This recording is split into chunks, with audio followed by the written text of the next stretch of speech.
təqdim edin. Mən Abdullayeva Gülbədə Əlqismət qızı. Bir neçə müddət öncə mən sosial şəbəkə ilə müraciət etmişdim. Pərvin Abışova, bir də İfadə Cəfərzadə haqqında müsahibə vermişdim və eyni zamanda hüquq mühafizə orqanlarına müraciət etmişdim ki, mənim şəxsi şəkillərimlə, iç geyimdəki şəkillərimlə, mənim ailəmlə olan videolarımla bağlı məni dəfələrlə pullar alıb, şantaj ediblər və mən bununla bağlı hüquq mühafizə orqanlarına müraciət etdim.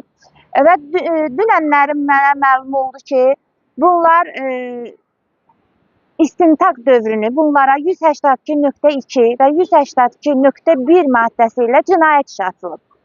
Və hal-hazırda bunlar dünənlərim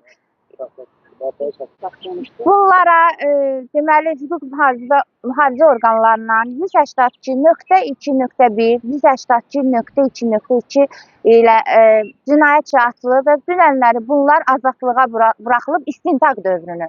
Və bunlar hal-hazırda bu günlərim mən sosial şəbəkələrdən görürəm ki, səhv yalan məlumat verirlər ki, zərər çəkmişə 130.000 manat da təzminat ödənilib.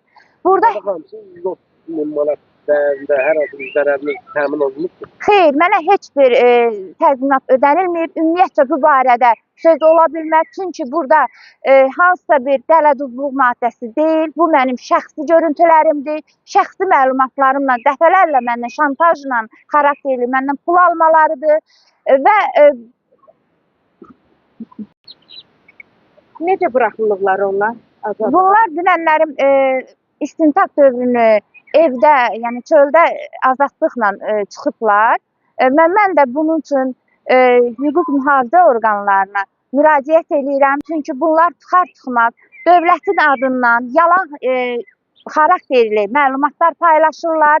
Yalan məlumat verirlər məhkəmənin adından, prokurorluq orqanlarının adından, polis mühafizə orqanlarının adından yalan məlumatlar verirlər ki, 130.000 manat mənə təzminat ödənilib. Mən də buradan dövlətimə müraciət eləmək istəyirəm ki, mənim hansısa burada dələduzluq deyil, mənim malıma, mülkümə zərər vurmayıblar. Bunlar mənim şəxsi həyatıma toxunublar, bunlar mənim mənliyimə toxunublar. Dəfələrlə fərqli vaxtlarda məndən pul alıblar küllü miqdarda. Burada hansı 130.000 manatdan söhbət gedə bilər? Və həmçinin də bildirmək istəyirəm ki, özləri yox, başqalarının vasitəsi ilə xəbər göndərirlər ki, mənə hədə-qorxu xarakterli sözlər göndərirlər, şantaj edirlər. Mən buradan Azərbaycan Respublikasının prezidentimiz İlham Əliyevə müraciət edirəm. Bizim xanımımız Mehriban xanımına müraciət edirəm. Bir ana kimi sizdən müraciət edirəm. Hal-hazırda mənim həyatım təhlükədədir. Mən buradan baş prokuror Kamran müəllimə müraciət edirəm. Mən Daxili İşlər Nazirinə müraciət edirəm ki, mənim həyatım və mənim övladım, mən tənha anayam, mənim həyatım və mənim övladımın həyatı təhlükədədir. Bunlar başqa insanlarla mənə hal-hazırda hədə-qorxu sözlərlə bir neçə şəxslərdən eşidirəm ki, yəni bunu başına oynatacağıq, övladının başına oynatacağıq.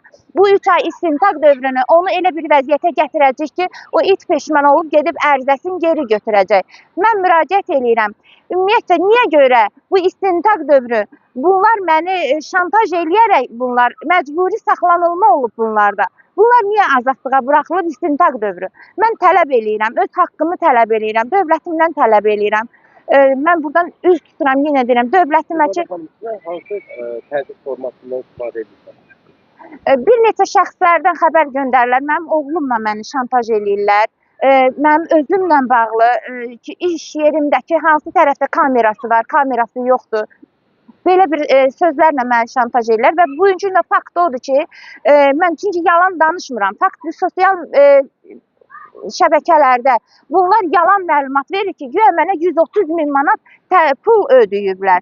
Belə çıxır ki, onda mən demək istəyirəm ki, mən onlarla bağlı hüquq mühafizə orqanlarına müraciət etdikdən sonra onlar mənim iş yerimə gələrək, bunun üçün mən şahidlərim də var, qonşularım da var, Bunlar mənim şərəf ləyaqətimi təhqir etdi ki, sən kimsən bizi polisə verirsən, sən kimi bizim arxamız var. Yəni məni öz iş yerimdə məni şantaj elədi. Həmin video görüntülərini mən hüquq mühafizə orqanlarına təqdim etdim və bununla bağlı yenə də bu istintaq dövrünün bunlar çöldə olmağı məni çox narahat eləyir. Mən çox qorxuram. Çünki bunlar şantaj xarakterli hərəkətlərlə məşğuldurlar. Mənim dövlətimdən istədiyim odur ki, İfadə Cəfərzadə Pərvin Abışova ilə bağlı qərarı ləğv eləsinlər. İstintaq dövrünü bunlar öz həbsxanada olmalarını tələb edirəm. Çünki mənim oğlum təhlükədədir, mənim özüm təhlükədəyəm hal-hazırda. Mən çox qorxuram. Teşekkür ederim.